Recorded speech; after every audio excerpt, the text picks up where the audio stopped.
Olá, sejam muito bem-vindos ao podcast que eu gosto de chamar de Sinceramente, o nosso momento de reflexão semanal e o meu diário de pensamentos. Eu tenho lido um livro que eu já comentei aqui com vocês, que é O Perigo de Estar Lúcida. Se não for exatamente essas palavras, vocês entenderam, né? Tipo, o título é mais ou menos esse. Nele eu tive um insight que eu queria compartilhar hoje com vocês. Vocês já devem ter ouvido por aí que eu sou atriz.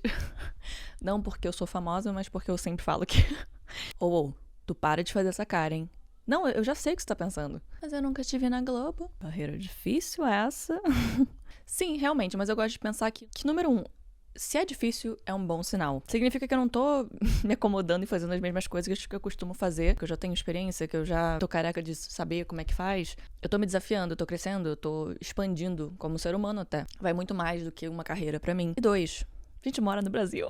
Então, que carreira não é, entre aspas, difícil? Tipo, tá, se a gente pode comparar com outras e pegar as tecnicalidades e tudo bem, mas eu acho todas as carreiras difíceis pelos relatos que eu tenho dos meus amigos que não trabalham com arte também. Talvez a arte seja mais difícil em alguns sentidos, mas o que é dificuldade? Entendeu? Pra mim, essa conversa não é uma justificativa sobre a minha profissão. Na verdade, é porque esse livro que eu falei trouxe um insight muito interessante pra mim. O que é ser normal? Pergunto isso e essa reflexão toda me pegou, por quê? Justamente a minha maneira de aprender, ela não é tradicional, não foi tradicional. Não foi considerada normal. Na fase da escola, por volta de uns 7 anos, eu tive epilepsia. Isso, obviamente, impactou diretamente no meu aprendizado e da forma que eu absorvia a informação. Todo mundo dizia, Sofia. Ainda me chamavam de Sofia, porque a Sol veio nascer muitos anos depois. Já na fase que eu comecei a honrar a minha profissão, inclusive. Era dito pra mim, dia após dia, você não tá tentando o suficiente. Tem que se esforçar, hein? E quando via, assim, um rompante criativo de alguma coisa que realmente vinha dessa alma de artista, enfim, que eu sentia que era único, que era espontâneo, que era poderoso, que era o que eu sabia fazer. Aí me diziam, não é pra chamar tanta atenção, né? Ah, peraí, menos. E foi por isso que quando eu ganhei o concurso literário da escola, competindo com 180 alunos, mais de 180 alunos, e eu fui o primeiro lugar, eu me senti absolutamente desconfortável e triste. Eu pensei na hora, ai meu Deus, chamaram meu nome lá na frente, eu tenho que receber alguma coisa. Menos, Sofia, menos. Não se destaca, não faz nada que for chamar atenção pra você, você tá chamando atenção demais, pelo amor de Deus. Peguei meu prêmiozinho, que eu acho que era uma eco bag. Pra mim aquilo ali tinha sido importante, mas eu tinha sido ensinada que não era pra ser importante. Então eu nunca mais falei sobre. Pelo menos não até a sair da escola. Eu não tirei um momento pra reconhecer aquilo como uma conquista. Pra mim, aquilo não era motivo de orgulho. Pelo contrário, era motivo de vergonha, porque eu tava chamando atenção pra mim, eu tava fazendo uma coisa artística que não era considerada legal, tão legal quanto um 10 em matemática, pelo menos. Eu não celebrei, eu não vibrei, eu não comentei nada com ninguém, porque eu tava sendo demais. Na adolescência, eu já escutei dos meninos, principalmente, que eu tava sendo muito sensível e muito dramática. Meu primeiro namorado ficava com muita raiva de mim quando eu chorava. Mas eu lembro muito bem quando ele chorou, quando eu fiz uma dedicatória pra ele, eu fiz todo um vídeo editado sobre as qualidades dele. Aquele dia eu lembro quanto ele chorou. O que incomodava era eu demonstrar a minha dor. Que naquela época era muita, então assim... Mas aquilo não era visto como meu direito. Era visto como uma coisa que trazia... que incomodava os outros, que enchia o saco, sabe? Enchia a paciência. Por que você não pode ser normal, sabe? Porque tudo tem que ser uma grande coisa pra você. Sendo que aquilo era um sentimento de uma adolescente comum. Só que ninguém tinha me avisado. Ali também acrescentou pra narrativa de que eu precisava ser menos. Fiquei tão menos, mas tão menos que eu fui pro negativo. Eu praticamente entrei dentro de mim, me encolhi e rezei pra ninguém mais, nunca mais me perceber no mundo. Medo de sair não é nem perto do que eu tinha. Eu tinha pânico. Mas sempre ficava alguma coisa gritando pra sair. Eu dizia, não, menos, fica aí. Controla, que ninguém vai perceber, relaxa, ninguém tá te vendo. Eventualmente eu acho que eu acabei ligando essas coisas. Se eu for eu mesma, ninguém vai me aceitar, ninguém vai me aprovar, ninguém vai me validar. Eu não vou ser amada se eu for eu mesma. E ali eu aprendi. Não se poderia ser eu. Sabe, é o Dr. Frankenstein e a criatura? Vamos manter ele lá no sótão, bem quietinho, porque senão geral vai vir com as tochas e ficar ali encolhido, parado, retido. A gente começou a atribuir a palavra normal a algo aceitável. Mas tem muito a ver com o fator de frequência, é o quanto algo acontece. Se algo acontece 90% das vezes, é normal. E aí a gente começa a ver o contrário, né? Uma fase onde tá todo mundo desesperado pra se destacar e ser outra coisa, tudo que não seja normal. Tudo que seja mais que normal. Tudo que seja destacável, único. Justamente porque hoje parece cada vez mais que tudo tá a mesma coisa. Eu não sei se vocês têm essa sensação também, mas parece quando você abre o TikTok, o Instagram, parece que tudo é a mesma ideia, tudo... E óbvio, né? Tem muitos nichos, tem 1 milhão de coisas positivas nesse sentido. Eu acho super criativo, eu acho que tem muitos lados positivos. Mas também dá uma sensação de tipo assim, tá, mas o que é original? Porque...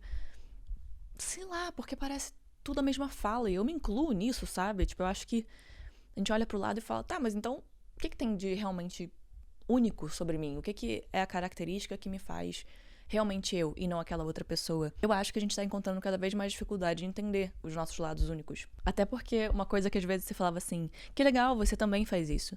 Agora parece que a sociedade, tipo, colocou na nossa cabeça que tem que ser o contrário, tem que ser tipo assim, você também faz isso? Ai meu Deus, será que você vai sair melhor do que eu nisso? Ai meu Deus, será que eu tenho que... Como é que eu compito com você? Como é que... Sabe? Tipo, isso é um pensamento muito bosta, porque em vez de trocar e acrescentar uns aos outros, a gente tá preocupado se o outro vai fazer melhor que a gente ou vai passar na nossa frente nessa corrida louca de ser bem sucedido. O que é uma merda.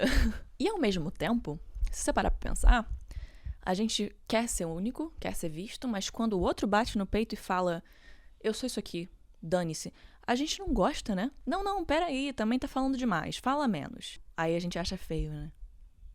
Não é contraditório? E não, tá passando vergonha. Nossa, tá demais isso aqui. Ai, pra que isso, né? A verdade é que de um jeito ou de outro vai sempre ter alguém julgando alguém. Não necessariamente por inveja, mas muitas vezes sim. Ou por intimidação. Independentemente por qual razão, eu fugi da autenticidade. Eu não queria ser eu, sabe? Eu queria mais é ser os outros mesmo. Eu não queria ser única das minhas maneiras e pode apostar que eu não me orgulhava dessas formas que eu me sentia única. E aí eu passei quase a minha vida inteira depois disso tentando agradar. Não a mim, mas os outros. Pedia, implorava, por favor me aceita e até aceitava o inaceitável. Isso fez as pessoas me julgarem menos? Não. Na verdade, me julgaram da mesma forma, talvez até tenham me julgado mais. E eu me peguei julgando muitos outros. Principalmente nessa fase em que eu não queria me destacar. Porque eu falava, ai, mas pra que isso, né? Ei, a gente não precisa disso tudo. E eu tava lá doida pra poder me encontrar e honrar essa parte única de mim mesma. E quando alguém fazia isso bem, com orgulho, eu ficava nervosa. Eu ficava, ai, não gostei. Por quê? Não sei, só sei que eu não gostei. E aí, conforme eu fui acessando o meu eu mais genuíno, eu comecei a entender que tava tudo bem. Que bom que as pessoas estavam sendo elas mesmas. E eu acho que esse é o grande segredo, né? Em entender se uma pessoa é insegura ou confiante. É realmente ver por que essa pessoa tá se importando tanto com os outros. Porque uma pessoa que é segura, ela não tá muito olhando pros outros pra poder dizer, olha o que fez, o que não fez. Ai, tipo assim... Uma pessoa segura realmente acaba não perdendo tempo com isso. Não é nem porque não se importa, mas é porque tá preocupada com outras coisas. Mas eu me vi julgando os outros, de uma forma consciente ou não. Às vezes só me incomodava e eu não sabia dizer porquê. E foi ali que eu comecei a me perguntar por que me incomoda. E como eu falei, às vezes podia até ser um fator subconsciente de que aquela pessoa, só pelo fato dela ser segura, me deixava insegura. Às vezes eu julgava por não estar na mesma conformidade que eu. Como é que você tem coragem de sair da conformidade?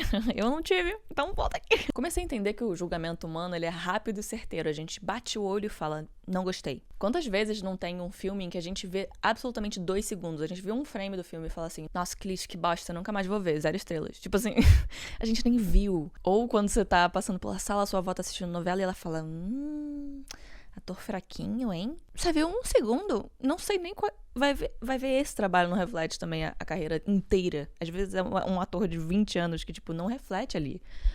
Mas é um lixo. Porque a minha avó disse que é um lixo. Começa a ser repassado também o julgamento. Mas por que você acha um lixo? Sei lá, minha avó disse, deve ser verdade. Ou seja, ninguém tá livre de julgamento. E eu acho que aceitar que isso faz parte da nossa vida é um certo alívio também. Não porque a gente vai entrar na narrativa de que todo mundo é julgado mesmo, então, poxa, que saco, sou um lixo mesmo. Não. Se você vai ser julgado de qualquer forma, então pelo menos que você seja justo com você mesmo. Se muitos vão julgar essa anormalidade, o que eu acho que é um fator único sobre você, então, pra que ficar tentando ser esse normal? Se no normal você é julgado, se no anormal você é julgado, se no... Você vai parar de se perguntar por que as outras pessoas estão abrindo essas portas de autoconhecimento e se sentindo tão bem na própria pele e vai começar a abrir por você. Outra coisa que amam dizer rapidamente é, não vai dar, isso aí não vai dar. E eu sou muito defensora da honestidade e odeio positividade tóxica, então realmente às vezes não vai dar, sabe? Mas é importante entender se realmente não vai dar e tem grandes chances de não dar, ou se aquela pessoa tá falando aquilo ali baseado em porra nenhuma. Quando é uma ideia suficientemente boa, que vale a pena, ou uma atitude que pra você vai valer a pena, que tem aquele friozinho na barriga, realmente não dá, ou só vai dar muito trabalho, realmente não dá, ou é alguém que não tem nenhuma, tipo, discernimento daquilo que você tá falando, que tá dizendo que não dá, ou realmente é uma opinião válida sobre aquilo. Isso tudo é muito importante ser pesado, porque se você vai ouvir a primeira opinião que tá completamente fora de contexto só pra te desmotivar e dizer, tá vendo, não dá pra fazer, então realmente é melhor nem fazer.